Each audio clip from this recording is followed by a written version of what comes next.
après avoir évoqué ce matin donc, le rôle que Jacques Le Goff a pu jouer au sein des sciences sociales, puis son apport capital à la médiévistique, et avant de parler donc, de l'homme public tout à l'heure, dans la dernière table ronde, celle-ci, donc, que j'ai l'honneur d'animer, est consacrée au rayonnement international de Jacques Le Goff. Donc je voudrais remercier infiniment les organisateurs de m'avoir fait cet honneur d'être le modérateur de cette séance. Puisqu'il s'agit d'évoquer le rayonnement international de Jacques Le Goff, je voudrais juste, avant de donner la parole donc, à mes collègues, vous conter un tout petit exemplum qui est révélateur, à mon avis, de la présence de Jacques Le Goff à l'étranger, en particulier en Italie. À la fin du mois de mars, donc l'an passé, j'avais juste appris que la santé de Jacques Le Goff s'était dégradée, qu'il avait été hospitalisé, et puis en échangeant avec des collègues, évidemment, plus proches de lui.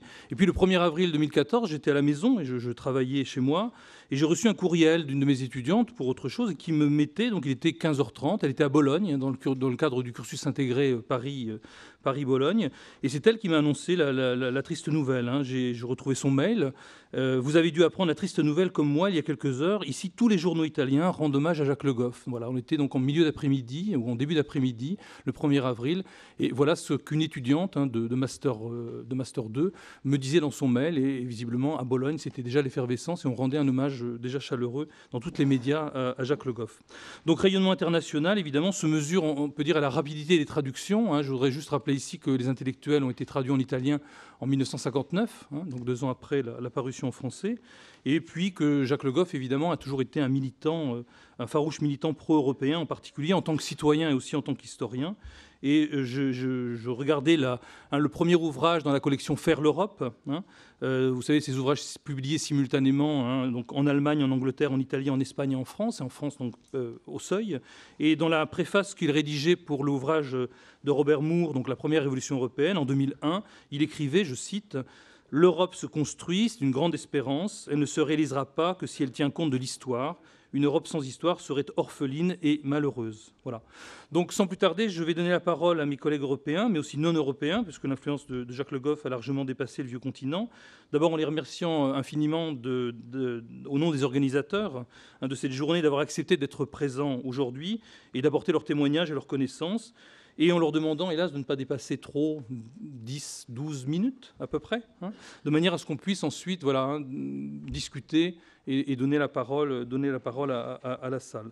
Donc je respecte l'ordre qui a été indiqué sur le programme, sans savoir si c'est un ordre chronologique, géographique, etc. On en jugera après. Et je donne tout de suite la parole donc, à Carla Casagrande, professeure à l'université de Pavie. On connaît très bien ici en France ces nombreux travaux, avec les traductions évidemment sur les péchés capitaux, les vices et les vertus, puisque ça a été traduit, et bien sûr une multitude d'articles sur les émotions, sur le rire, sur l'au-delà, et puis un article paru dans les Mélanges de l'École française de Rome en 2009 qui s'intitulait « Jacques Le Goff et la storia degli intellettuali ». Voilà, je donne la parole tout de suite. Merci. Alors, avant de commencer, je voudrais remercier les organisateurs de m'avoir invité. Et je tiens aussi à dire que mon intervention a été partagée avec mon ami et ma collègue Silvana Vecchio. Jacques Le Goff nous a dit une fois qu'il nous considérait un auteur unique. Il nous a donc paru naturel d'être encore une fois les deux ensemble dans cet hommage. Alors, je ne peux que partir d'une évidence. Le succès de Jacques Le Goff en Italie a été grand, énorme. L'Italie a réservé à Le Goff un intérêt, une attention, je dirais presque un amour solide et durable, et qui a été d'ailleurs réciproque.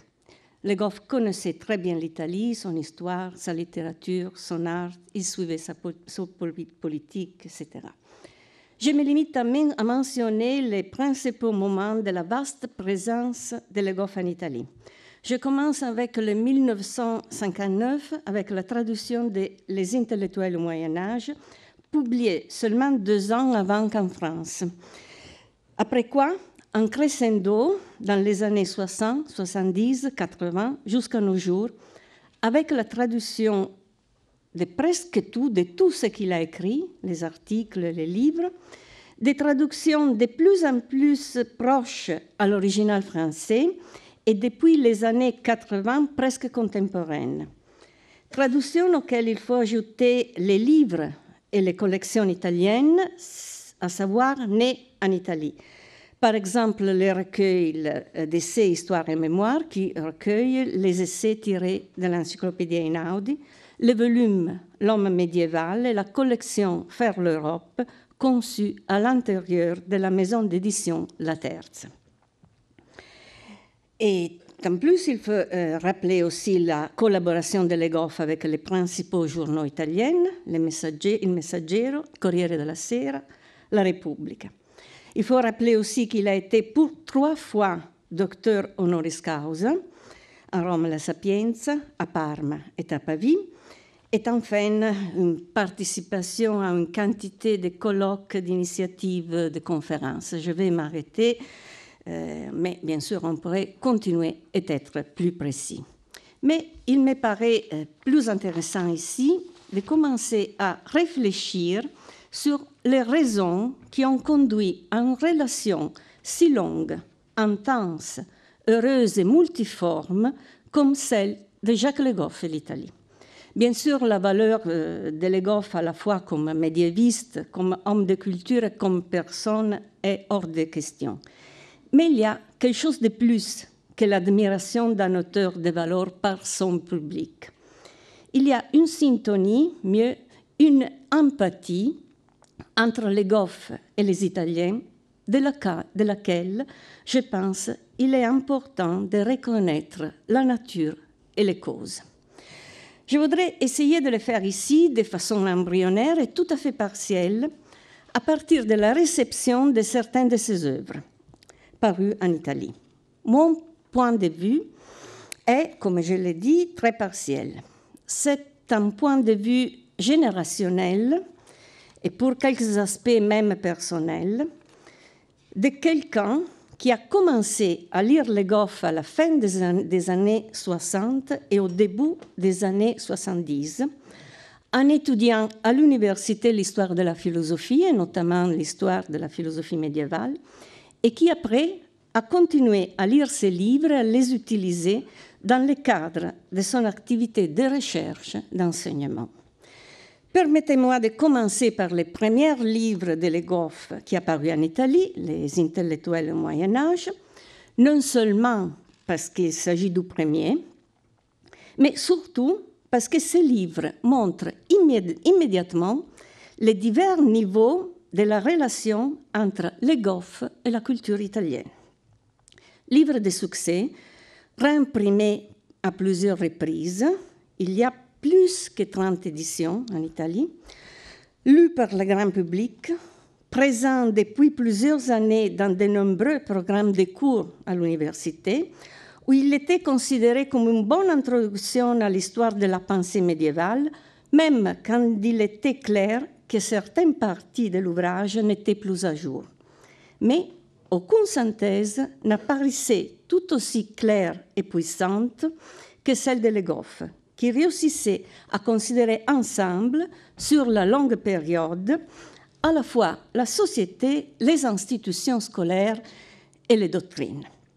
C'est surtout grâce à ces livres que Le Goff est devenu un interlocuteur pour ceux qui s'intéressaient à l'histoire de la culture médiévale et qui, dans les années 70, ont vu dans ces petits livres la possibilité d'une histoire de la pensée étroitement liée à l'histoire de la société, non seulement par rapport à l'histoire des institutions, mais aussi pour ce qui regarde l'élaboration des doctrines.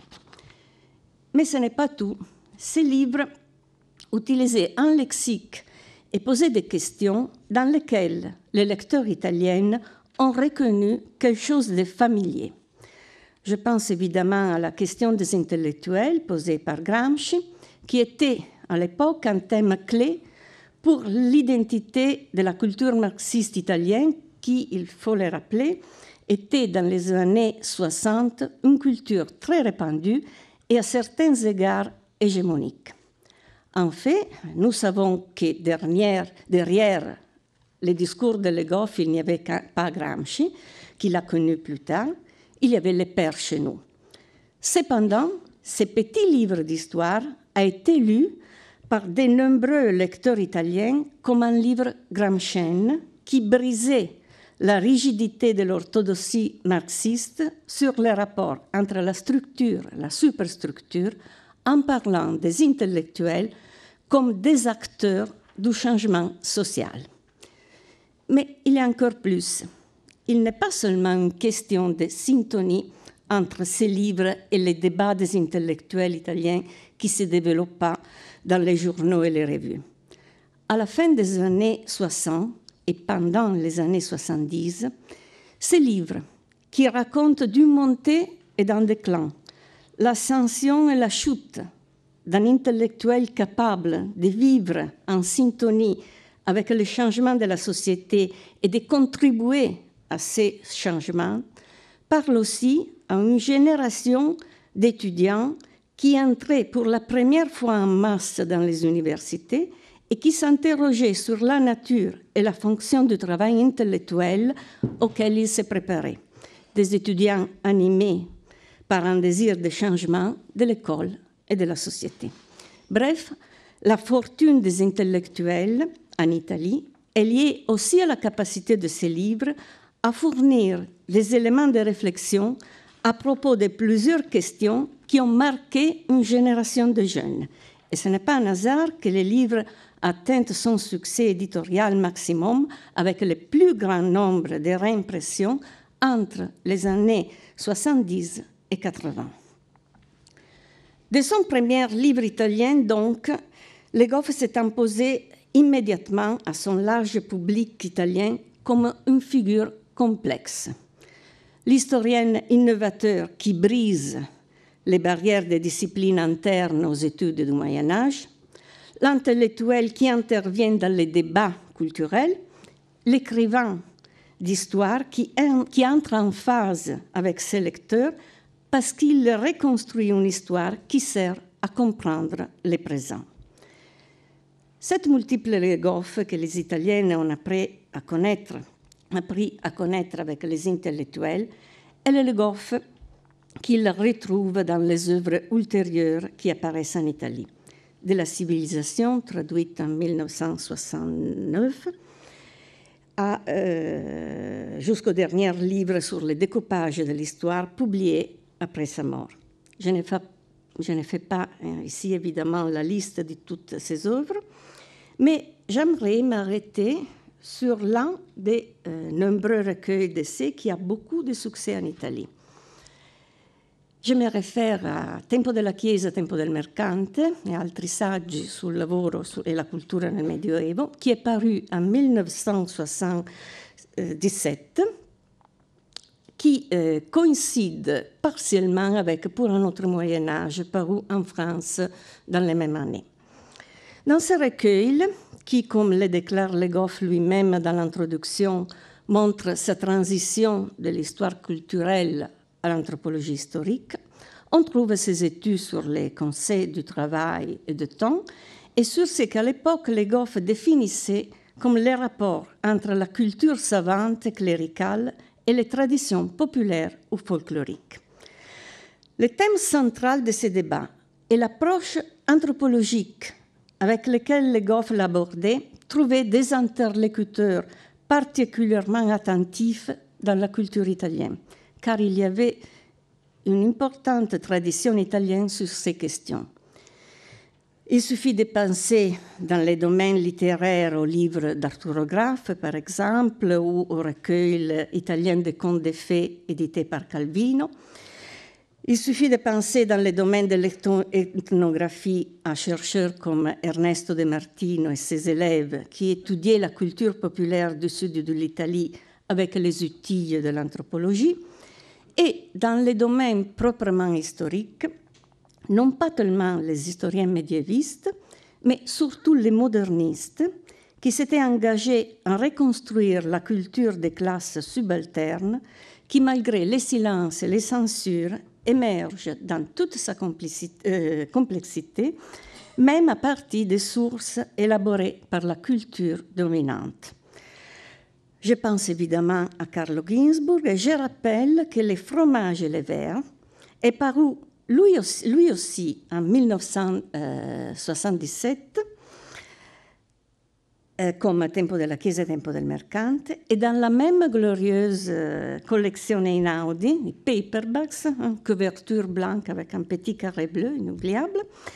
Et je rappelle que dans ces livres, Ginsburg cite explicitement Le Goff comme un modèle à suivre. Mais il y a même ici encore une autre raison qui explique le succès de ces recueils. Une raison qui renvoie encore à cette empathie entre les Goff et les Italiens dont j'ai parlé avant. Le Moyen-Âge de Le Goff, dans lequel une culture savante et cléricale avait presque détruit mais aussi assimilé et transformé une culture populaire liée au rythme et aux croyances d'une civilisation paysanne, offrait aux Italiens des années 70 un scénario lointain et irrécupérable, mais quand même encore parlant et significatif pour ceux qui, dans ces années, avaient vécu un passage définitif. Tout en restant partagés entre la foi dans les progrès et la nostalgie pour le bon vieux temps, les Italiens s'étaient désormais définitivement éloignés d'une culture populaire, dialectale et essentiellement paysanne qui avait été dominante au moins jusqu'aux premières décennies du XXe siècle. Le Moyen-Âge de la culture cléricale et des traditions folkloriques de Le Goff n'enseignait ni la foi dans les progrès, ni la nostalgie du passé, mais certainement offrait encore une fois des éléments de réflexion sur les moyennes et les raisons des passages culturels. Enfin, si j'ai encore 2-3 minutes, pas plus, je voudrais dire quelques mots à propos d'un autre recueil accueilli en Italie avec un intérêt extraordinaire, à savoir La naissance du purgatoire, paru en 1981 en France et 1982 en Italie. C'est un livre qui a fait beaucoup de bruit en Italie et que le public italien a accueilli immédiatement avec intérêt pour plusieurs raisons. L'une des raisons de cette attention était certainement la place que le livre réservait à Dante. Mais, d'un point de vue plus général, ce livre mettait les lecteurs italiens, lecteurs d'un pays à culture de prédominance catholique, en face d'une doctrine, d'une croyance qui, indépendamment de l'adhésion individuelle à la foi catholique, renvoyait un patrimoine culturel commun. Ce patrimoine culturel, dans les livres de Le Goff, devenait un sujet digne d'étude, d'attention, d'analyse historique, non seulement par son contenu, mais aussi pour les modalités de sa formation et de sa diffusion. Des modalités qui, encore une fois, s'avèrent multiples et peuvent être analysées à des niveaux différents. La théologie, mais aussi la prédication, la doctrine et la pastorale de la pénitence, mais aussi les récits ou les contes populaires. Je pense que ces livres, comme d'ailleurs d'autres études de Le Goff sur des sujets religieux liés à l'histoire italienne, je pense au travail sur Saint François, a eu en quelque sorte des retombées dans l'histoire des rapports entre les Italiennes et leur culture religieuse, et spécifiquement catholique. Je vous remercie pour l'attention.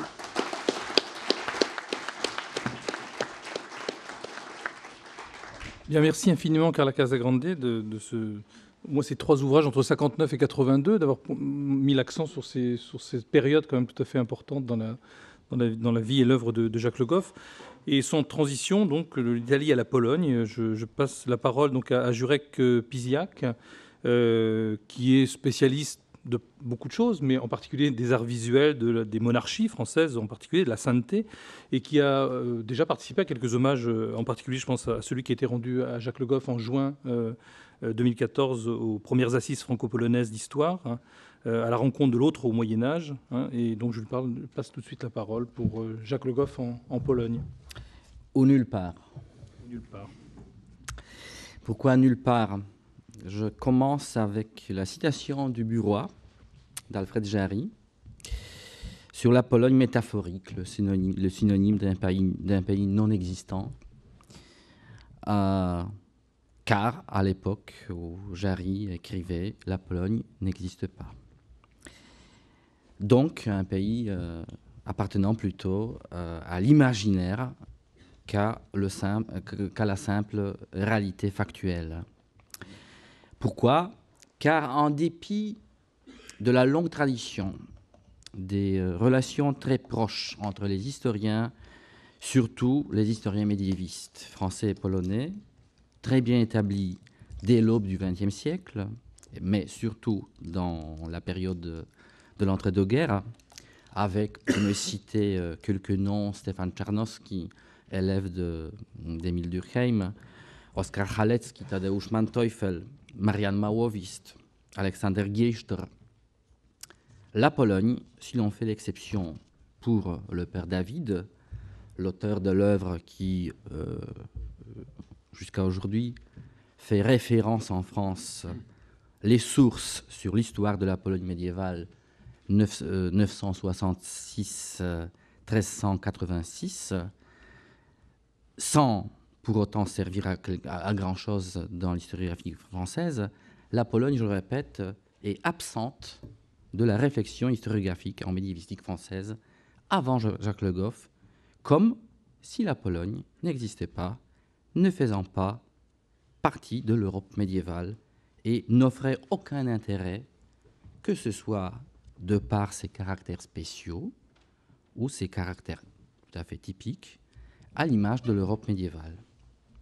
Aujourd'hui encore, dès qu'on publie une histoire du monde au XVe siècle, dans la partie de cette belle œuvre consacrée à la partie consacrée à l'approche de l'histoire de l'Europe au XVe siècle, divisée en chapitres par pays ou région, la Pologne Jagiellonne, qui, au XVe siècle, connaît son âge d'or, fondant avec la Lituanie le plus vaste pays de la chrétienté, organisant l'espace est-européen autour d'elle, avec la Lituanie, l'Ukraine, la Hongrie, la Tchéquie, la Moldavie.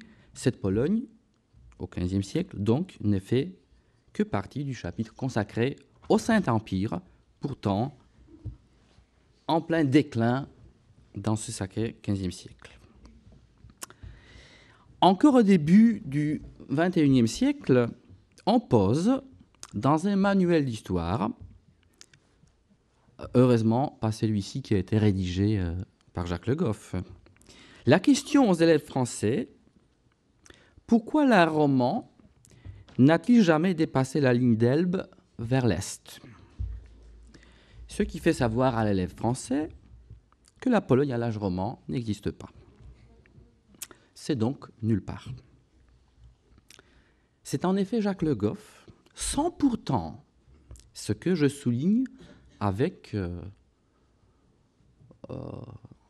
en tant qu'un acte d'hommage, sans pourtant privilégier le pays que plusieurs conférenciers de ce matin, à plusieurs reprises, appelaient la seconde patrie du cœur de Jacques Le Goff, introduit la Pologne en pionnière dans sa réflexion sur le Moyen-Âge européen, que ce soit dans son livre majeur « Civilisation de l'Occident médiéval » ou le Moyen-Âge en images. La question du rayonnement de l'œuvre de Jacques Le Goff en Pologne est en effet une épée à double tranchant. Car en effet, Jean-Claude Schmitt l'a souligné ce matin, il faut parler de l'influence mutuelle de l'historiographie française et polonaise en domaine surtout de la médiévistique à partir du tournant des années 50 et 60 du XXe siècle. Si la Pologne a pris la précédence sur la Tchéquie parmi les pays d'Europe centrale, les pays slaves, dans le cœur de Jacques Le Goff, ce n'est pas seulement par le fait que c'est à Varsovie qu'il a rencontré sa future femme, Hanna Dunil-Wąsowicz. En fait, c'est Fernand Braudel, tenté par le renouvellement de l'historiographie polonaise d'après la guerre, d'après 1945, et je pense au milieu universitaire et académique varsovien qui a su tirer les profits du marxisme historique pour renouveler le questionnaire de recherche historique, sans jamais pour autant prêter l'hommage à l'idéologie marxiste. Et tout jeune Bronislaw Geremek, venu au poste du directeur du Centre de la civilisation polonaise en Sorbonne en 1958, qui poussèrent Jacques Le Goff à s'intéresser de près à la Pologne.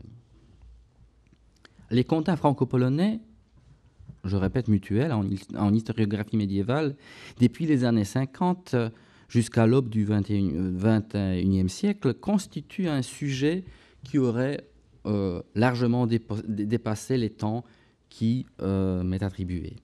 Ils ont été d'ailleurs présentés par Jean-Claude Schmitt dans son bel exposé prononcé lors de ces assises dont Didier vient de parler, les assises franco-polonaises en histoire médiévale du juin dernier, co-organisées par l'Université de Varsovie et l'Académie polonaise des sciences, dont les actes vont être, j'espère, publiés, donc, où Jean-Claude Schmitt présente leur développement durant le dernier demi-siècle. Il faut quand même mentionner, à côté de celui de Bronisław Geremek, l'ami polonais le plus proche parmi les historiens de Jacques Le Goff, le nom de Marian Małowist, historien du bas ou plutôt du long Moyen-Âge, au niveau des structures économiques et sociales, lequel, avec Fernand Braudel, fut l'inspirateur, selon ses propres dits, de la théorie des World Systems d'Immanuel Wallerstein. Puis, Jerzy Kłoczowski, Aleksander Giejsztor, Henryk Samsonowicz et Michał Tymowski. Puis, en fait, aussi mentionné à plusieurs reprises, surtout par Christian Klapisz-Zuber et Jean-Claude Schmitt, l'archéologie médiévale polonaise. Le rayonnement non seulement de l'œuvre, mais aussi, peut-être surtout, de la personnalité de Jacques Le Goff dans la médiévistique polonaise se fait par quelques pistes. Premièrement, la publication de ces livres traduits en polonais qui se fait à deux étapes. La première étape, encore sous le communisme, c'est la publication de quelques rares œuvres de Jacques Le Goff. D'abord, Les intellectuels au Moyen-Âge, publié en Pologne en 1966. En 1970, La civilisation de l'Occident médiéval, et puis parmi ces textes majeurs concernant le temps au Moyen-Âge, le temps de l'Église, le temps du marchand, et du temps médiéval au temps moderne, qui ont été traduits et publiés dans une anthologie Le temps dans la civilisation, je donne la traduction française du titre polonais, qui n'est publié qu'en 1988. Tous les autres livres de Jacques Le Goff ne sont traduits et publiés en Pologne qu'après la chute du communisme, c'est-à-dire après 1989. Dont surtout La bourse et la vie, Le Dieu du Moyen-Âge, Héros et merveilles du Moyen-Âge, La naissance du purgatoire, L'homme médiéval, Un long Moyen-Âge, Pour un autre Moyen-Âge, Saint François d'Assise et, bien sûr, Saint-Louis. La reconnaissance de l'œuvre de Jacques Le Goff en Pologne se fait assez tôt. Déjà en 1976, il est créé docteur honoris causa de l'université Jagiellon de Cracovie pour être le docteur honoris causa de l'université de Varsovie en 1992 et en cette même année membre de l'Académie polonaise de sciences. Le piste suivant, c'est la réception directe, plus ou moins directe, d'idées de recherche de Jacques Le Goff qui, il faut l'avouer, est en Pologne plutôt modeste. Mais il faut énumérer l'étude des exemples. Jusqu'ici, en Pologne, très peu étudiés, qui ont été, dont l'idée de l'étude des exemples-là a été reprise par Bronisław Geremek, qui a dirigé un vaste programme de recherche sur les exemples de Peregrine d'Oppeln, un des auteurs ou compilateurs des recueils d'exemplaires les plus connus en Europe médiévale. L'idée de l'histoire religieuse qui a été reprise en Pologne par Jerzy Kłoczowski, l'historien de Lublin, auteur et rédacteur d'un vaste ouvrage sur l'histoire religieuse de la Pologne, de plusieurs façons inspiré par l'histoire de la France religieuse conduite par Jacques Le Goff, et qui a été traduite en polonais et préfacée de Jacques Le Goff. La recherche de Jacques Le Goff traitant l'homme médiéval dans sa perspective de l'histoire totale. L'homme médiéval est un titre d'un gros colloque dont les actes, d'un gros colloque de la des années 90, plus précisément 1996, d'un colloque dont les actes ont été dédiés à l'ami de Jacques Le Goff, Alexandre Geisztor. Puis, et ce qui, à mon avis, le plus influencé l'école historiographique polonaise des derniers 30 ans, c'est les notions du temps, du travail, dans la civilisation occidentale, qui ont tellement inspiré la recherche d'un des plus grands, à côté d'Alexandre Geisztor ou Bronisław Geremek, historien médiéviste polonais, Henryk Samsonowicz, que même le premier livre de mélange qui lui a été offert en 1985 a été intitulé de cette façon, Le temps et le travail dans la ville médiévale. Mais Henryk Samsonowicz ne s'est pas contenté de cette inspiration, de ce piste seulement. Il a aussi repris l'intérêt de Jacques Le Goff pour le long Moyen-Âge en domaine des mentalités, en publiant en 1992 un livre consacré à l'héritage du Moyen-Âge dans l'époque contemporaine, en étudiant le mythe et la réalité de cet héritage médiéval dans le monde contemporain. Enfin, ce rayonnement non seulement de la recherche, mais aussi de la personnalité et de l'esprit de Jacques Le Goff, elle s'est fait grâce à ses plusieurs visites en Pologne, parce que Jacques Le Goff venait régulièrement donner des cours à l'université de Varsovie. Chacune de ces visites durait 1 mois environ. Il donnait 4 à 6 cours durant une visite.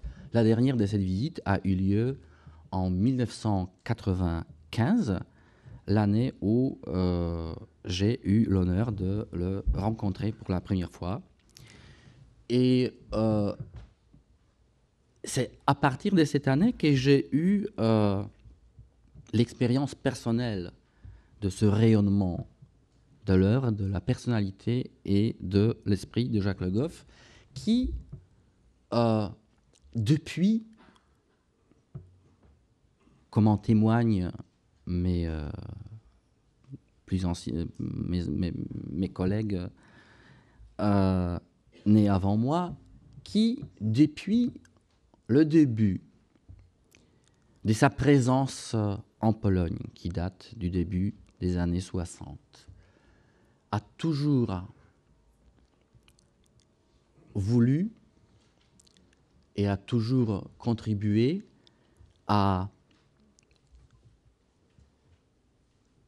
un échange mutuel et continu d'idées entre le milieu de l'école, de la 6e section de l'école pratique, d'abord, puis de l'école de haute études, et le milieu universitaire et académique varsovien. Dans les années 60, 70, 80, il se concentrait surtout à soutenir les échanges avec ses collègues tels Bronisław Geremek, Henryk Samsonowicz, les noms que j'ai déjà cités, ou Karol Modzelewski aussi.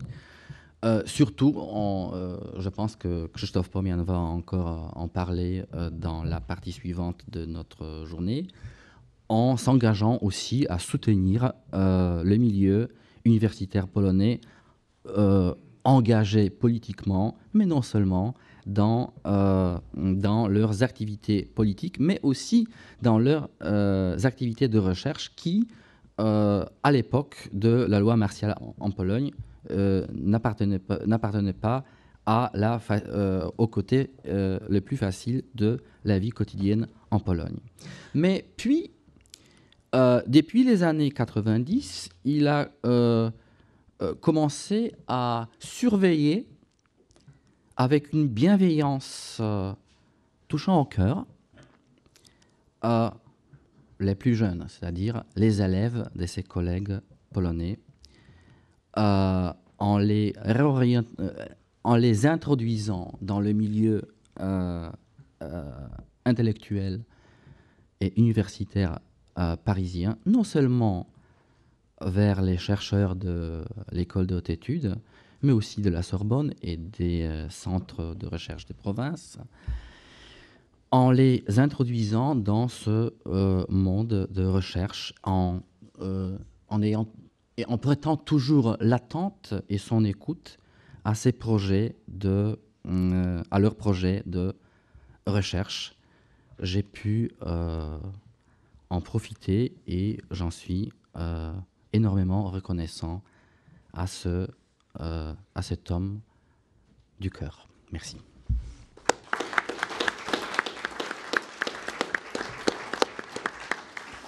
Bien, merci beaucoup, Jurek, pour cette communication sur la réception de l'œuvre de Jacques Le Goff en Pologne, dans un contexte bien spécifique, et puis ce témoignage aussi qui me paraît important. Et donc je passe, sans transition non plus, de la Pologne à la Hongrie, avec Gabor Kleinizé, donc l'université de Budapest, spécialiste de la sainteté, de la géographie, des croyances, des visions, de la sorcellerie et tant d'autres choses, et qui a entre autres dirigé un volume collectif sur les procès de canonisation à l'École française de Rome en 2004, et puis qui entretient des rapports privilégiés aussi avec de nombreux pays européens, et notamment la France. Merci Gabor. Merci. Messieurs, dames, on vient d'entendre la présentation comment la popularité de Jacques Le Goff, ou pour mieux dire sa coexistence, son rapport amical, collégial et familial avec la Pologne se sont évolués pendant un demi-siècle. Les rapports de Jacques Le Goff avec la Hongrie et les collègues hongrois ne pouvaient pas être comparés à la richesse de son symbiose avec la Pologne. Ils étaient importants tout de même et témoignent du fait que son intérêt pour les pays de l'Est était d'un ordre plus général. Les premiers contacts personnels et institutionnels avec les historiens hongrois commençaient au milieu des années 60. Dans la Hongrie, dont la révolution fut écrasée en 1956, le pays submergé dans une répression violente pour plusieurs années, le dégel ne commençait qu'à ce moment. Pour les intellectuels hongrois, parmi eux les historiens et les philologues, les rapports noués avec les collègues français jouaient un rôle essentiel pour ouvrir des nouveaux horizons pour la réflexion historique et pour les entreprises collaboratives. En même temps, ces dialogues provoquaient les débats sur les méthodologies de la recherche historique, dominés par un marxisme ouvert aux ajustements mineurs. L'initiative de Fernand Braudel d'étendre une collaboration de la 6e section de l'École pratique des hautes études avec la Hongrie, selon la formule déjà explorée en Pologne, fut d'une grande importance pour soutenir ce processus d'ouverture. Les nouveaux contacts furent scellés en Hongrie d'abord par les amitiés personnelles de Braudel. Mais le vrai artisan de la collaboration fut, ici aussi comme en Pologne, Jacques Le Goff. En 1969, quand il a succédé Fernand Braudel comme président, les visites occasionnelles furent institutionnalisées dans le cadre d'un accord d'échange entre l'école et l'Institut d'histoire de l'Académie des sciences. Au début des années 70, Fernand Braudel parlait à Budapest de la longue durée, Robert Mandrou de la Bibliothèque bleue, Jacques Le Goff de l'histoire des mentalités, Georges Deby de la vulgarisation des systèmes de valeurs. Les issues comparatives de l'histoire sociale, telles que paysannerie française, paysannerie hongroise, ou noblesse française, noblesse hongroise, ont été débattues au cours de colloques bilatéraux. Les résultats socio-historiques et les nouvelles méthodes des enquêtes régionales, des annales, ont paru compatibles avec un marxisme de plus en plus ouvert. Les historiens des annales, en passage, ont essayé d'atténuer l'hostilité idéologique et culturelle entre l'Occident et les pays de l'Est, soi-disant socialistes, en se proposant comme interlocuteurs. Les historiens hongrois pouvaient être flattés de sentir que les collègues occidentaux se soient aperçus que sous le voile des dogmes marxistes, un nombre significatif de recherches intéressantes se faisait en histoire. Mais dans les échanges avec les collègues des annales, il s'agissait de bien de plus. Il y avait la potentialité d'une vraie collaboration intellectuelle. Un de ces cas fut encore étroitement lié à Jacques Le Goff. Son questionnaire de 1968 sur le rapport des ordres mendiants avec la ville médiévale a provoqué un débat intéressant en Hongrie. Erik Fügedi, le médiéviste hongrois qui préparait une réponse pour Le Goff, fut un des meilleurs historiens hongrois de l'Église, exilé des universités pour des décennies pour travailler comme bibliothécaire de l'Office central de statistique, tournant d'ailleurs ce fait à son avantage, devenu expert de la démographie historique et des méthodes quantitatives. Sa réponse a démontré qu'au lieu d'une relation spontanée entre ville et ordre mendiant, en Hongrie, il existait un fait simple qui peut expliquer le rapport étroit. L'essor de tous les deux dépendait du soutien du pouvoir royal. Au lieu d'adhérer à l'hypothèse de base, la réponse hongroise indiquait la nécessité des précautions dans les comparaisons internationales. Un deuxième épisode montre l'attachement de Jacques Le Goff et ses collègues à la dissémination de leurs nouvelles approches. En 1977, un congrès historique franco-hongrois eut lieu à Tihany, au bord du lac Balaton, dans une résidence élégante alors possédée du Parti ouvrier socialiste régnant. Le thème en était « Objet et méthode de l'histoire de la culture », se trouve aussi dans la bibliographie en premier lieu. Ce qui a donné la possibilité à Jacques Le Goff, côtoyé entre autres par Georges Deby, Jacques Revel, André Burguière, de proposer des réflexions sur l'anthropologie historique, alors en pleine vogue, à leurs collègues hongrois, dont Domokos Kossáry, Éva Balázs, László Makkai et Kálmán Benda. Intéressés par ce nouveau défi, les Hongrois ont invité les folkloristes à la discussion car, dû à l'absence d'anciennes colonies, il y a très peu d'anthropologues en Hongrie. Et la stimulation venant de Paris était réussie. En 1983, Tamás Hofer, un représentant hongrois de l'ethnologie européenne, a organisé à l'Académie des sciences un grand colloque interdisciplinaire sur l'anthropologie historique. Un troisième domaine était l'histoire des intellectuels, où on peut contempler quels sous-entendus politiques peuvent être produits de ces dialogues internationaux d'historiens au temps du rideau de fer. Je connais cet épisode de près. Encore comme étudiant, j'étais le traducteur des intellectuels au Moyen-Âge, le premier livre de Jacques Le Goff à paraître en hongrois en 1978. La première publication de ma traduction, avant de sortir au marché de livres, était dans une série interne du parti, commissionnée par un professeur de sociologie réformiste avec des buts spécifiques, comme j'ai dû réaliser plus tard. En 1973, il y avait un drame dans la vie académique en Hongrie, un durcissement du contrôle idéologique suivant la répression du printemps de Prague. Un des ouvrages anathémisé fut le livre du sociologue Ivan Szelényi et l'écrivain György Konrád intitulé « La marche au pouvoir des intellectuels, le cas des pays de l'Est », une critique politique aiguë de la bureaucratie d'État socialiste. À côté des sanctions politiques, Szelényi fut expulsé de Hongrie. La vie académique officielle faisait des efforts de reconquérir le terrain de ce sujet par la discussion d'une multiplicité de détails historiques. C'était ironiquement ces efforts qui finançaient la traduction du livre de Jacques Le Goff, et dans la même lignée, il l'impliquait dans l'organisation d'un autre colloque franco-hongrois en 1980 à Mátrafüred sur l'histoire et la sociologie des intellectuels. Ensemble avec Béla Köpeci, un ancien normalien qu'il connaissait pendant ses études à Paris, devenu un historien éminent des Lumières français, mais en même temps ministre de Culture sous le régime de Kádár. Bien évidemment, cet arrière-plan idéologique n'était pas dévoilé aux collègues français. Mais Le Goff devait sentir quelque chose en l'air, car en répondant, comme tous les participants, au questionnaire du colloque sur les fonctions des intellectuels, il a tenu nécessaire de souligner la défense des droits de l'homme. Dans les années à venir, de 1983 et 1984, il a dû prononcer ses convictions à haute voix pour s'opposer à la répression en Pologne contre le Solidarność. En Hongrie, au contraire, cette dernière décennie du socialisme mou apportait plutôt un vrai dégel. En 1975, Le Goff a reçu le doctorat honoris causa à l'université Eötvös Loránd de Budapest, tenant un beau discours dans une salle de conférence saturée présentant son nouveau livre sur l'imaginaire médiéval. Comme un résultat de tous ces contacts, un atelier franco-hongrois d'histoire sociale a été établi à l'université de Budapest en 1988 sous la direction de György Granasztói, Bernard Lepetit et Jacques Revel. Ce type d'aventure commune, préparant les étudiants hongrois à une co-tutelle avec Paris, a servi de modèle pour une série d'institutions similaires à Bucarest, Prague, Varsovie, Sofia et Moscou au début des années 90. L'écroulement des dictatures communistes, la chute du rideau de fer, l'intégration de la partie orientale dans une Europe élargie intéressaient et passionnaient Le Goff énormément.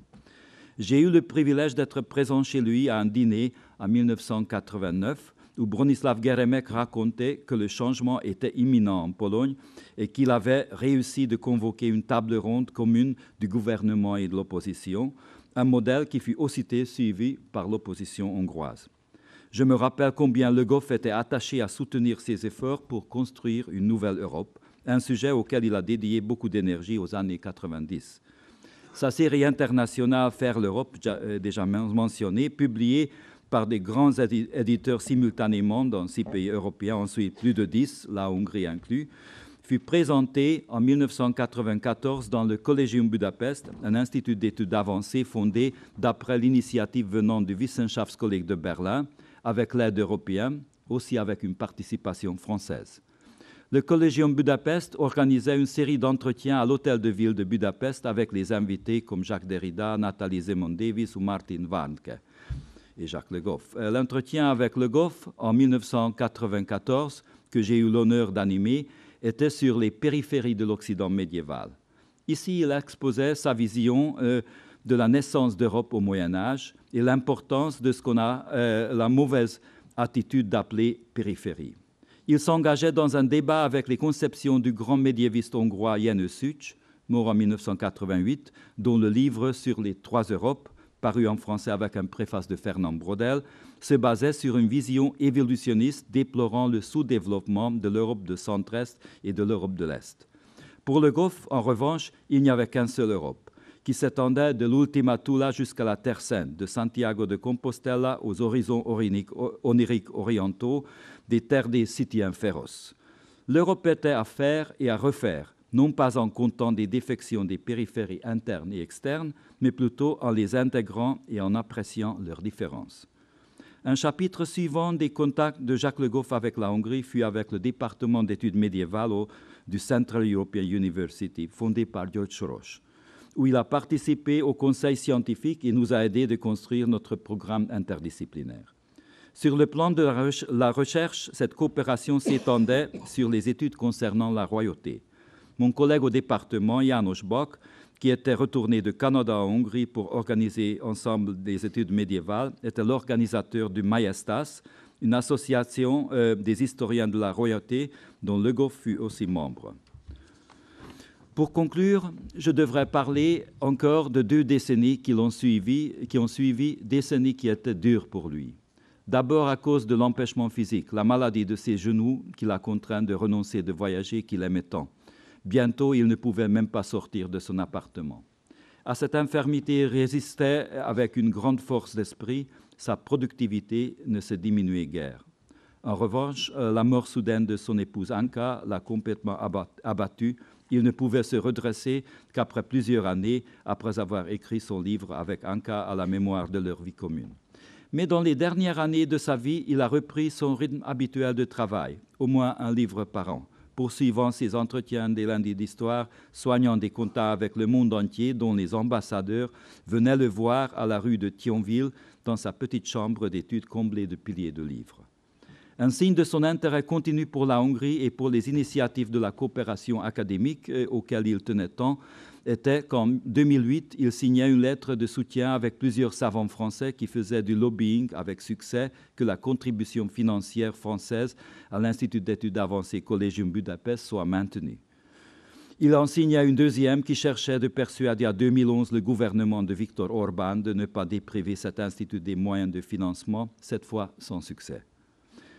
Dans ma bibliothèque à la maison, je garde une copie de son livre sur Saint-Louis qu'il a dédicacé avec les mots « En complicité de recherche ». Quel privilège d'avoir été le complice de Jacques Le Goff avec tant d'autres en Hongrie et partout dans le monde, ici dans cette salle, complice dans sa conspiration de faire de l'histoire et surtout un autre Moyen-Âge. Je vous remercie.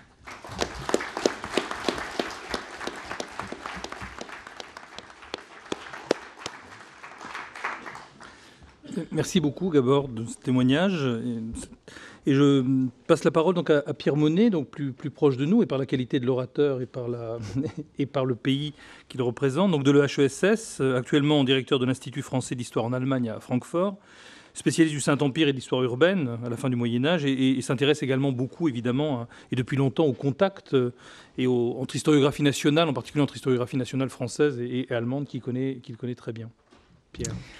Merci Didier. Je voudrais commencer ce propos par un aveu d'embarras parce que, comme vous l'avez sans doute constaté, tous les collègues qui sont ici à la table et qui représentent leur pays sont eux-mêmes des collègues qui enseignent, qui sont en poste dans ce pays et qui en ont la nationalité. Ça n'est pas mon cas.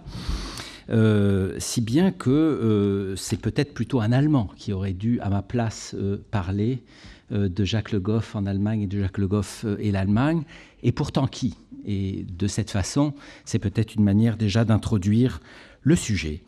Le 2 avril 2014, les grands titres des cahiers culturels de la presse germanophone rendent hommage à la mémoire de Jacques Le Goff, privilège assez rare pour un historien médiéviste, qui plus est français.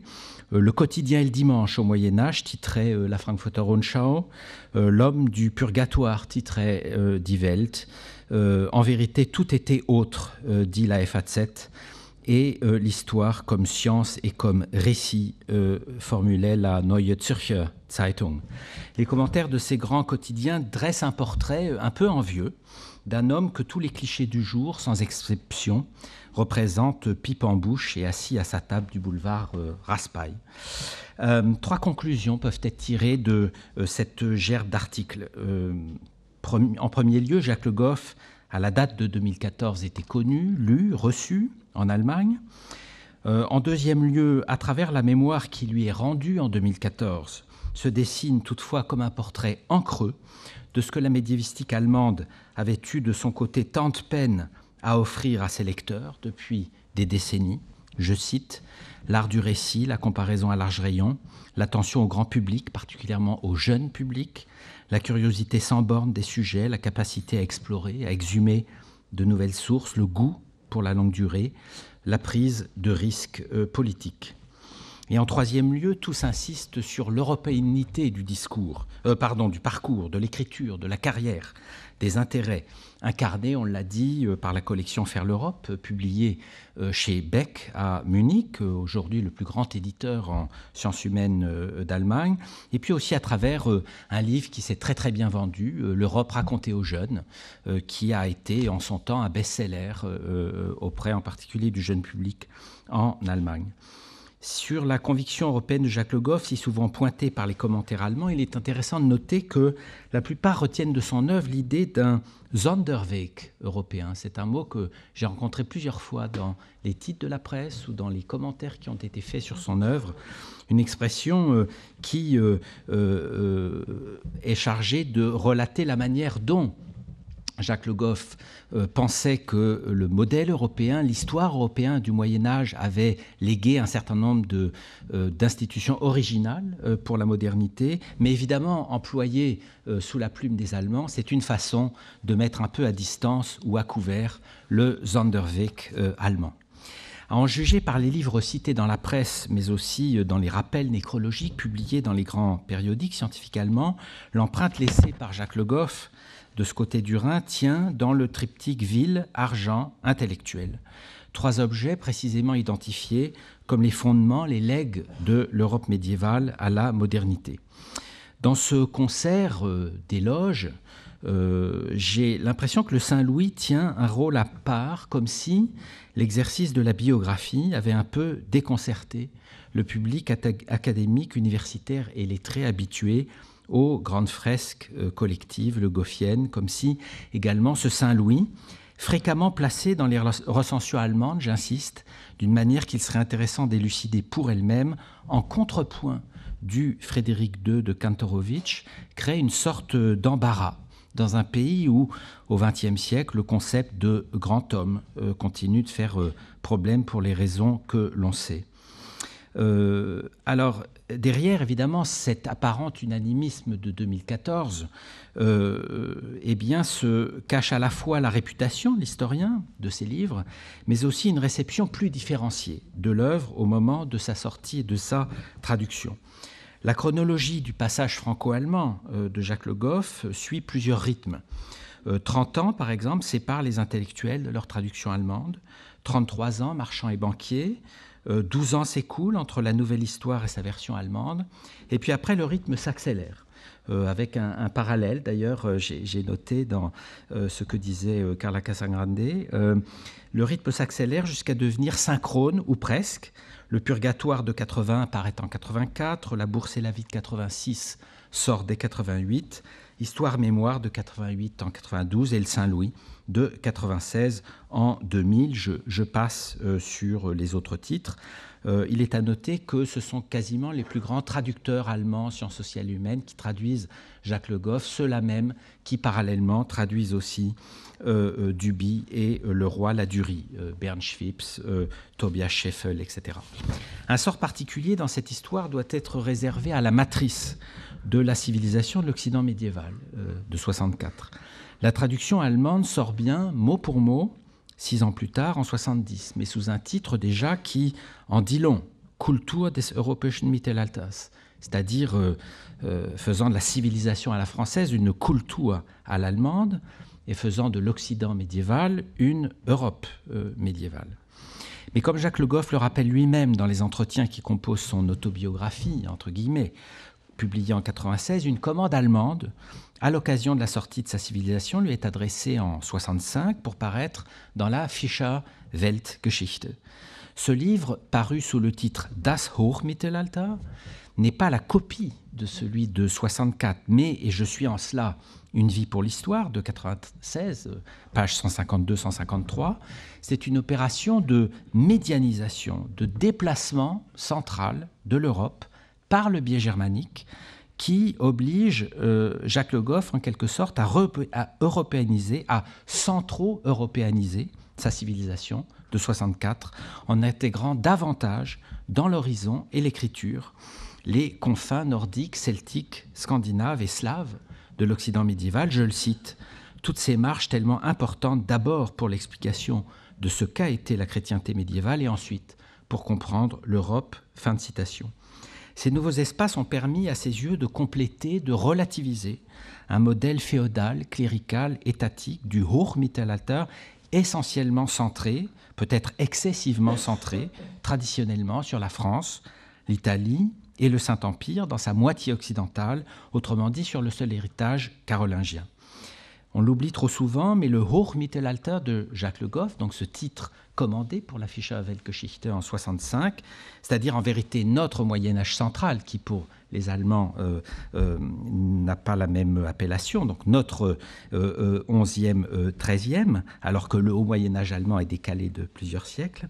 Un livre qu'il installe durablement donc, dans le paysage historiographique germanophone n'est pas la copie de la grande synthèse de 64, mais une recréation adaptée au contexte plus continental et germanique d'une Mitteleuropa, bien mieux située sans doute entre nord, sud, est et ouest.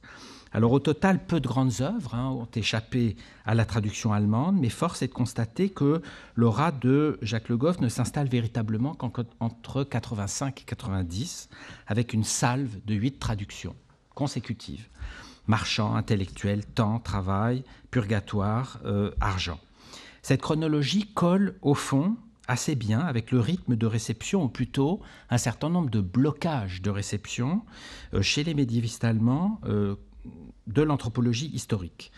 Et c'est Otto Gerhard Oechsle qui, sans doute, bien mieux que moi, aurait pu à cette table parler de la réception de Jacques Le Goff en Allemagne. Otto Gerhard Oechsle, dans un article de 90, qui s'appelle d'ailleurs l'autre, le différent, le tout, l'image du Moyen-Âge européen de Jacques Le Goff.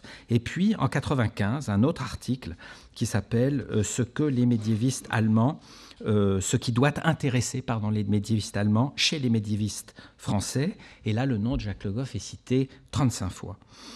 En effet, ces demandes de traduction ne proviennent pas prioritairement des grandes chaires médiévales classiques de l'université allemande.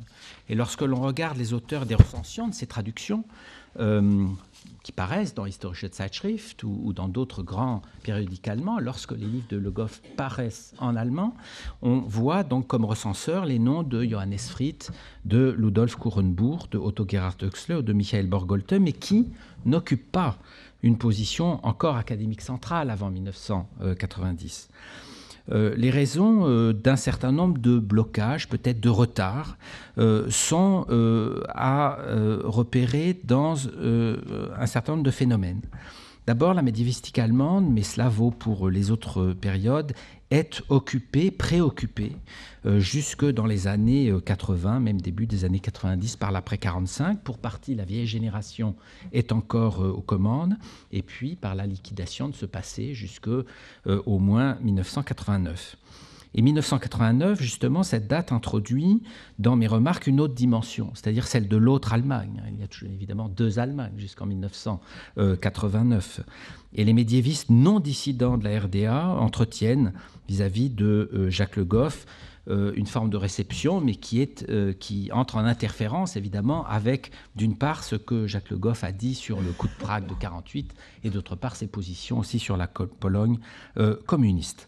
Et puis, troisième raison, les thèmes soulevés par l'œuvre de Le Goff n'entrent que de manière décalée, en résonance avec une historiographie qui est encore majoritairement portée par la Verfassungsgeschichte, c'est-à-dire par la question obsédante de l'État, du retard étatique couplé au retard national, et puis d'autre part une très forte présence de la Landesgeschichte, de l'histoire régionale, évidemment moindrement compatible avec les grandes comparaisons européennes. Alors, dans la dernière décennie du XXe, les choses changent, comme d'ailleurs partout en Allemagne. J'en veux pour preuve plusieurs grands bilans historiographiques du tournant du siècle.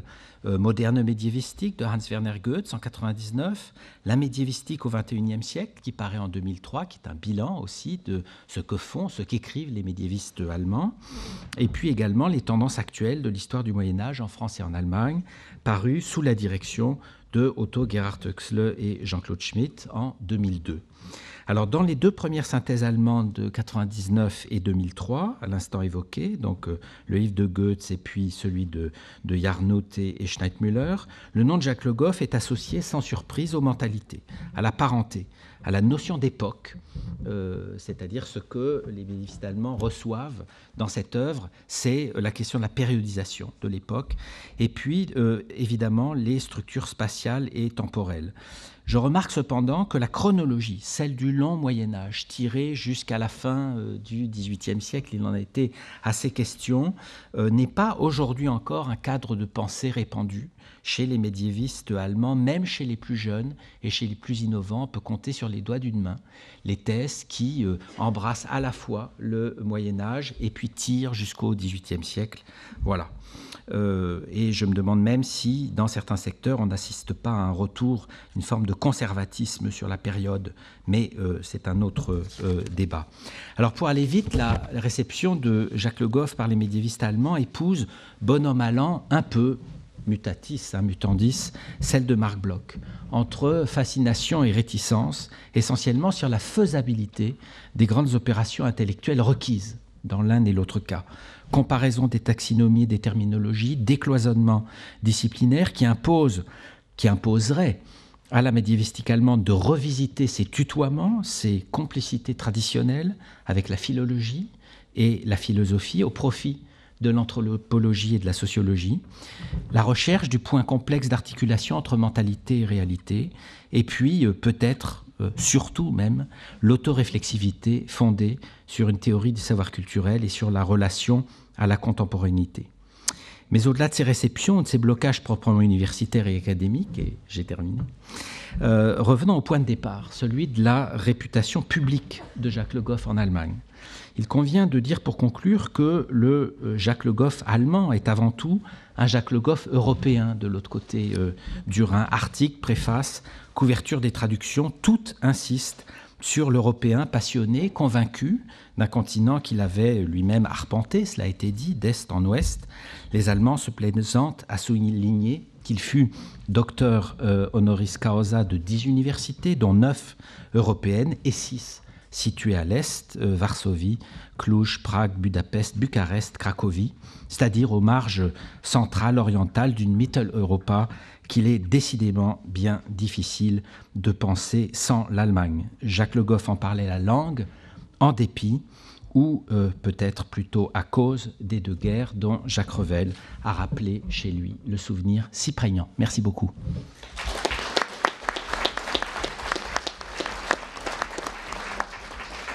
Merci beaucoup, Pierre, d'avoir présenté un panorama un peu différent. Et puis avec la notion de blocage, je trouve que c'est une notion intéressante de blocage de réception. Et puis de voir, effectivement, plus on apporte effectivement des pièces au puzzle, plus on a l'impression qu'effectivement les thématiques sont différentes, la chronologie est différente. Alors peut-être que le fil directeur, j'ai l'impression, mais peut-être que du côté outre-Atlantique, ça va être différent, mais j'ai l'impression que le fil directeur serait plutôt, si on prend les intellectuels au Moyen-Âge, et si on prend la réception, moi j'ai noté que évidemment, ça confirme, et ça justifie l'ordre dans lequel finalement les intervenants sont intervenus aujourd'hui.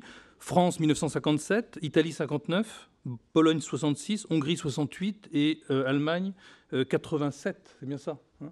Donc pour l'instant, l'ordre est respecté, mais on va en savoir plus tout de suite avec Patrick Giry, à qui je donne la parole, donc de l'Institute for Advanced Study à Princeton.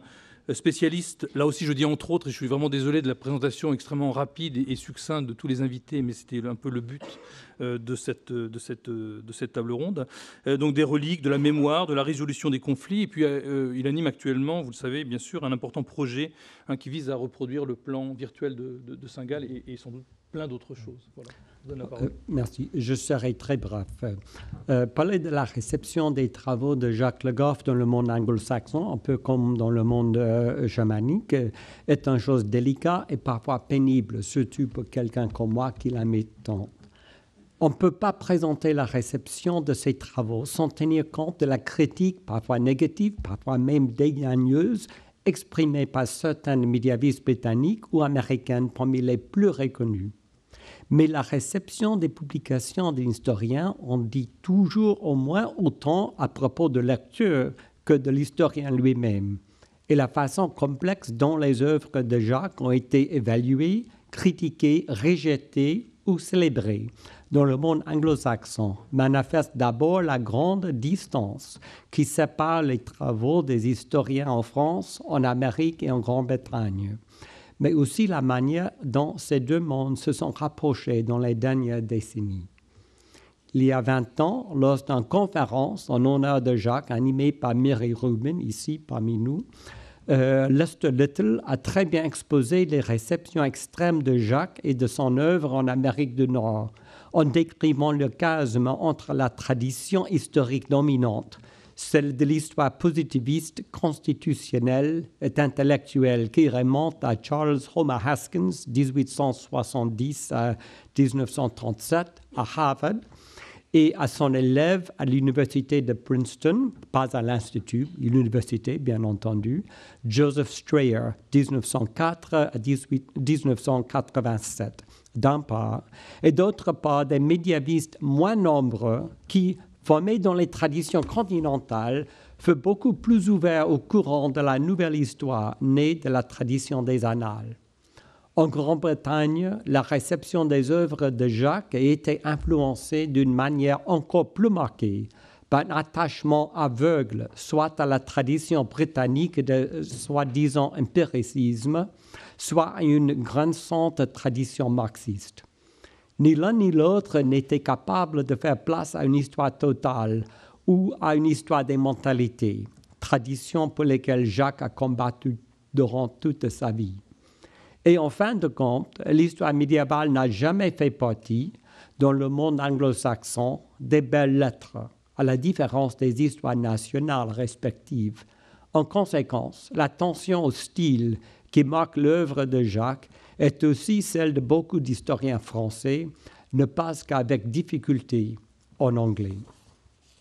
Le résultat est une série de comptes rendus qui, bien que les auteurs n'aient pas vraiment compris ni accepté sa manière de faire l'histoire, avaient tendance à faire l'éloge le plus faible possible, en évitant les attaques directes. Au final, la plupart des comptes rendus n'apparaissaient que très tard, en se basant sur des traductions de ces ouvrages en anglais, faits des années après la publication des livres en français. Et les critiques ont été formulées dans une langue mesurée. Typique à ce regard est un propos d'un jeune médiéviste qui m'a dit, d'une manière délicate, « On sent un tel respect pour la beauté des idées qu'on est tenté de suspendre son jugement sur la vérité de l'argumentation. » Une version plus développée de cette manière de critiquer Jacques a été donnée par l'historien de la chevalerie Maurice Keane, qui fit le compte rendu de la traduction anglaise de La Bourse et la Vie. Il écrit ainsi, je cite, « Dans l'excitation d'explorer les mentalités, il me semble que nous avons traversé un pan de trop et que nous sommes au-delà de ce que mon ancien tuteur Richard Southern qualifiait d'honnête bon sens marxiste. » Eamon Duffy, professeur irlandais de l'histoire de la chrétienté à Cambridge et puissant apologiste du catholicisme anglais au XVIe siècle, exprimait son agacement à la fois envers l'école des Annales et envers Jacques dans son compte rendu de la traduction anglaise de « À la recherche du temps sacré, Jacques Vauraigne et la légende dorée ». Cite.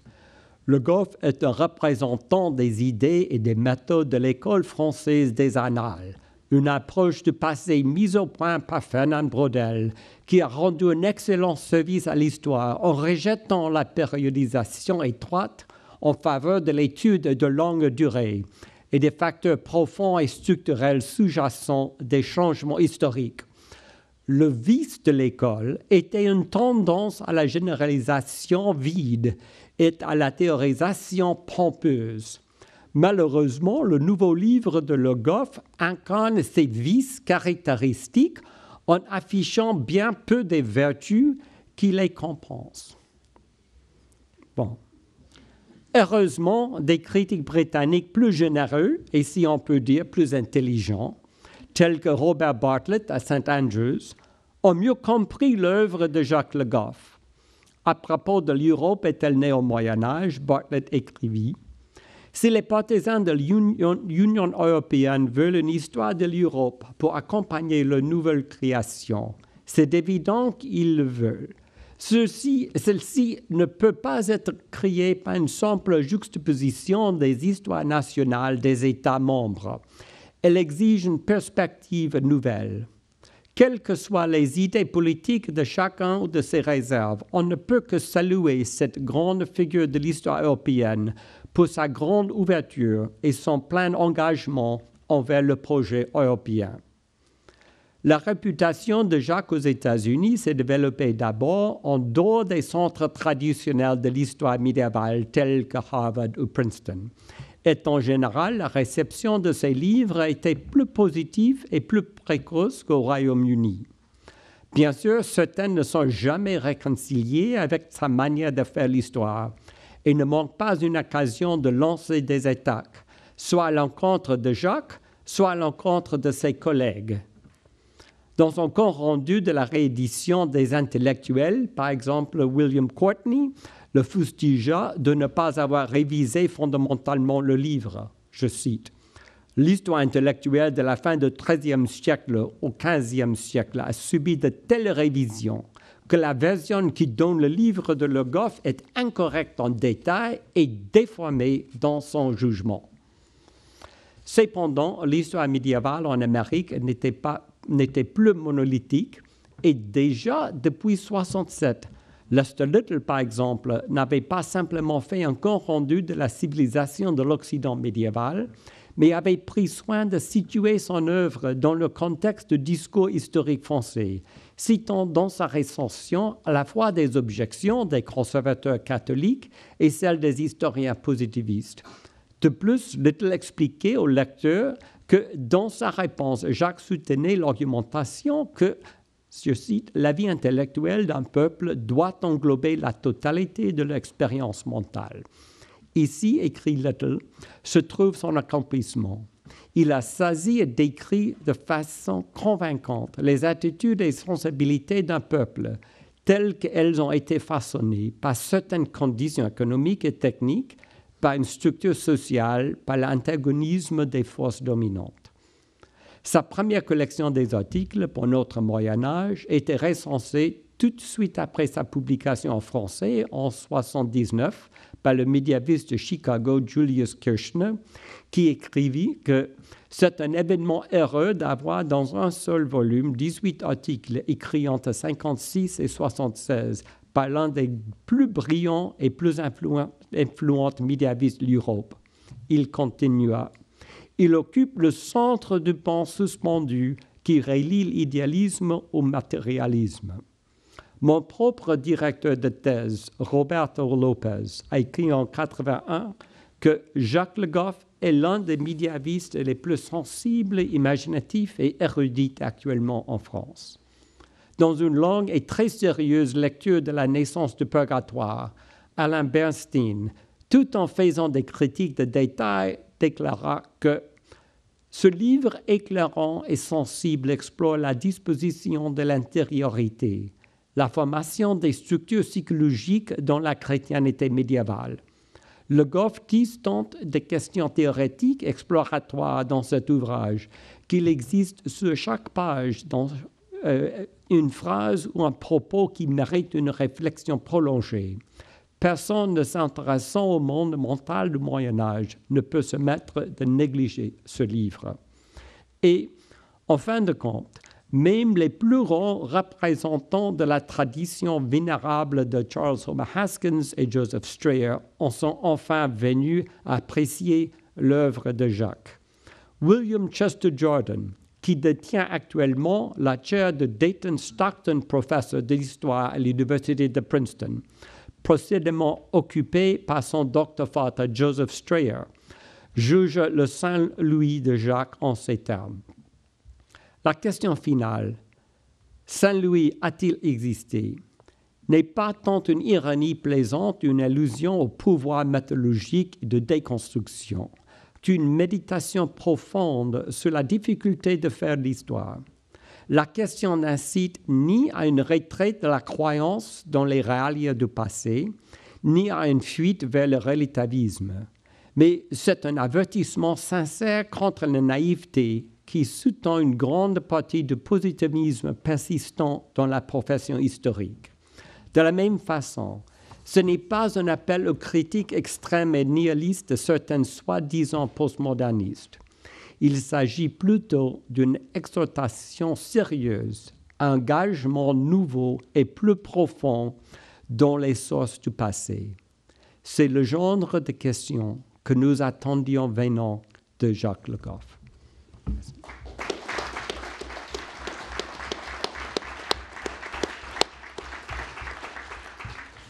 Bien, merci beaucoup pour cette dernière communication. Je pense que maintenant, avant de donner donc la parole éventuellement aussi aux intervenants qui ont peut-être des réactions à faire par rapport aux autres interventions et puis à la salle, peut-être, je pense qu'on voit maintenant, je me tourne vers les organisateurs, le film, enfin l'intervention filmée donc de Bernard Jussen, et puis ensuite il nous restera quand même, je pense, 20 bonnes minutes pour discuter ou pour que vous apportiez des témoignages supplémentaires à ce panorama évidemment non exhaustif du rayonnement international de Jacques Le Goff.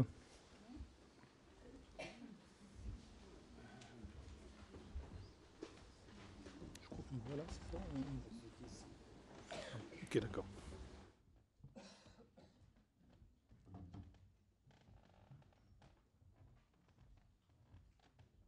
L'Europe racontée aux jeunes de Jacques Le Goff existe dans 17 éditions en français, allemand, croate, chinois, grec, hollandais, hongrois, italien, japonais, russe, tchèque, turc et dans 2 différentes traductions portugaises.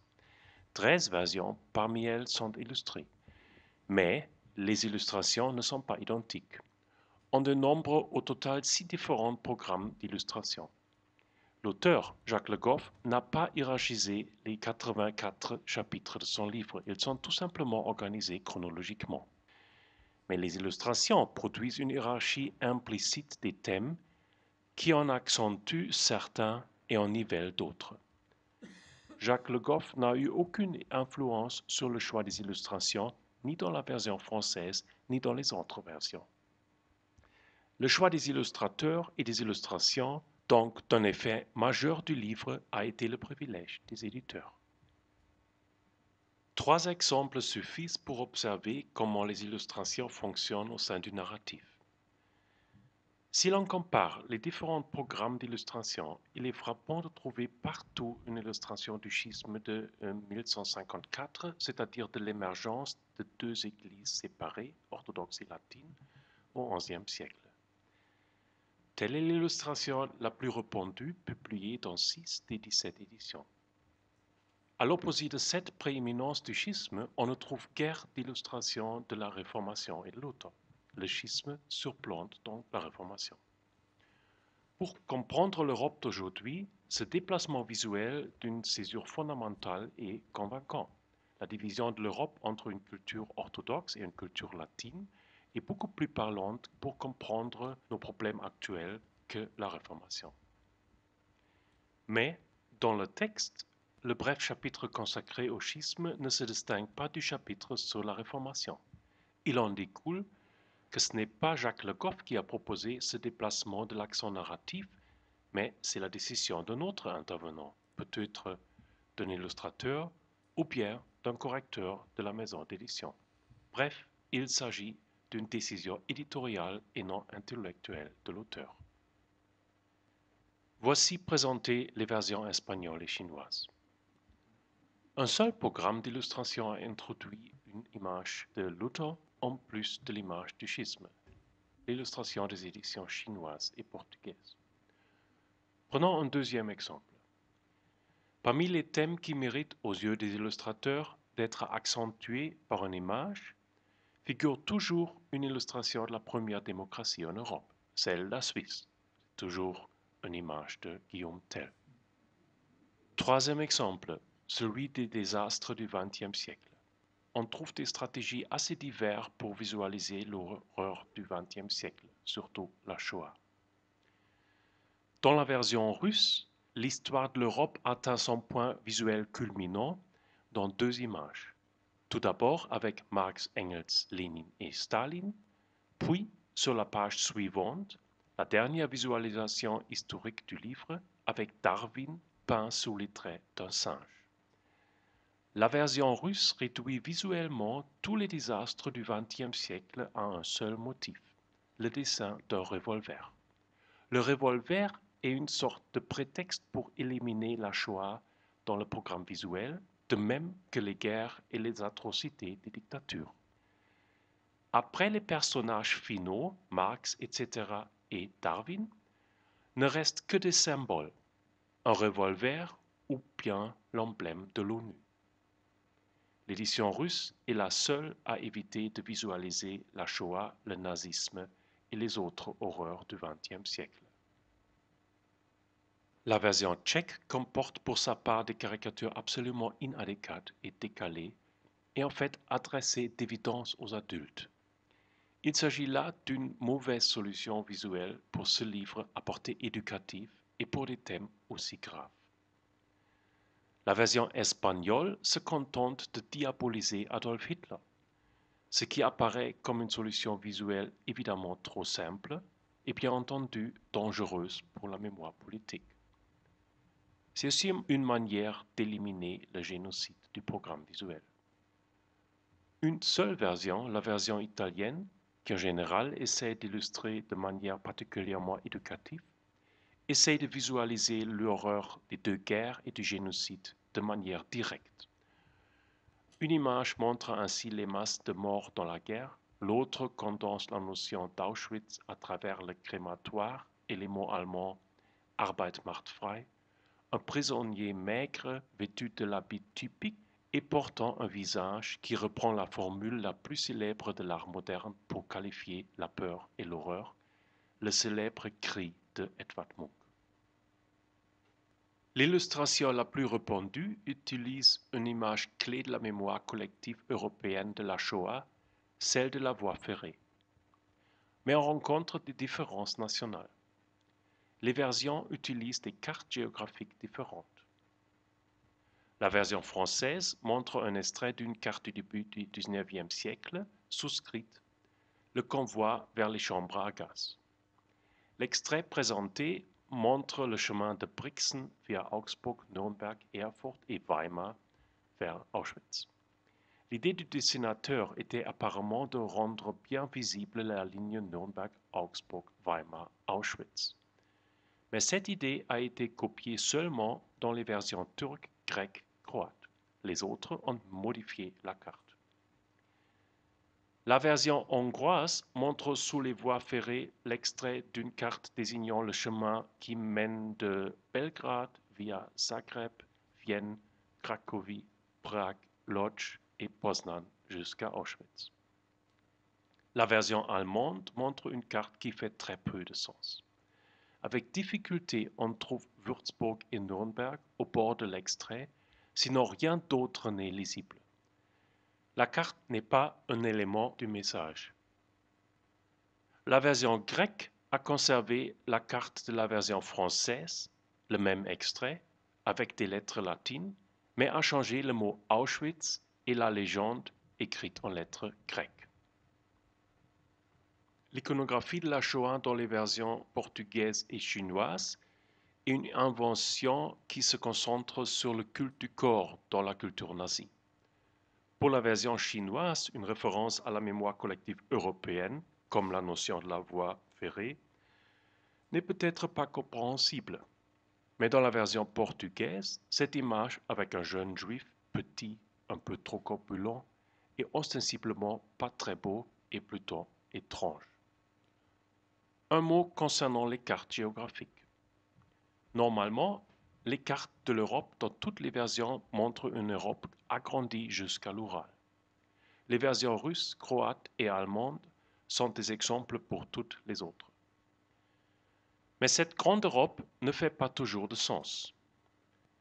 Dans la version portugaise-chinoise, on trouve une image de l'Europe comme forteresse qui inclut la Russie et la Turquie. La limite de l'Europe est plus ou moins l'Oural. Il est très difficile de construire une relation entre la situation politique actuelle, qui peut être lue comme une Europe fortifiée, et les dimensions de l'Europe dans le dessin. Cette carte de l'Europe sur la couverture de l'une des deux versions italiennes montre une Europe sans la Turquie et sans la Russie. La frontière ouest de la Russie, au lieu de l'Oural, se termine avec l'Europe. Cette image, évidemment, n'est pas en cohérence avec le message de Jacques Le Goff et se révèle donc contre-productive. Ici et là, on trouve des images spécifiques pour une certaine société. La version espagnole a intégré une image de Don Quijote et Sancho Panza, ce qui n'est pas étonnant, mais le même motif se trouve aussi dans la version tchèque. Les deux illustrateurs ont décidé de prendre la même phrase de Jacques Le Goff pour illustrer le siècle des Lumières, ici le roman de Cervantes. Le programme d'illustration le plus répandu, français, allemand, etc., ne comporte aucune illustration pour le siècle des Lumières. L'édition grecque est en principe identique à la version française, etc., mais elle est enrichie de deux images qui accentuent la culture byzantine grecque au premier temps de la chrétienté. Une image de la princesse Juliana à Nizia, 6e siècle, et une image d'une église qui désigne le type principal des églises en Orient, quasiment absent en Occident, le bâtiment central, contrairement au type occidental de la basilique. Bref, les éditeurs ont fait gréciser les images de l'histoire européenne. D'autres illustrations traduisent une intervention plus évidemment politique. Si l'on compare les différents modes illustratifs, on a l'impression que la version portugaise-chinoise combine le texte de Jacques Le Goff avec des images moins positives que le texte même de Le Goff.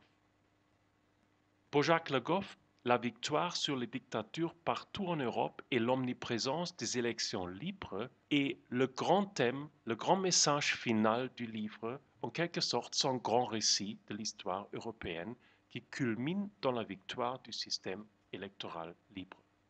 La visualisation de ce système des élections libres comme leçon des catastrophes du XXe siècle est présente dans toutes les versions illustrées. Mais dans la version portugaise, chinoise, l'image n'est pas clairement lisible. Apparemment, et lire, selon cette image, est très dur et difficile, distant de la réalité, loin au-dessus des nuages. Pourquoi cette illustration étrange pour figurer l'un des plus grands progrès de l'Europe, si l'on suit Le Goff? La version portugaise chinoise montre à la fin du livre l'Europe figurée comme un château de cartes, très fragile. Le message qui est placé aux légendes inférieures indique qu'il faut un équilibre entre toutes les nations. Dans aucune autre version, cette formule de l'équilibre, qui est bien dans le texte de Jacques Le Goff, n'a été choisie pour une telle illustration. C'est peut-être une image adressée aux lecteurs d'un des plus petits pays de l'Europe, accentuer la parité de toutes les nations de n'importe quelle grandeur, pays grand ou pays petit, leur taille et leur importance étant les mêmes, comme sont semblables toutes les cartes du jeu.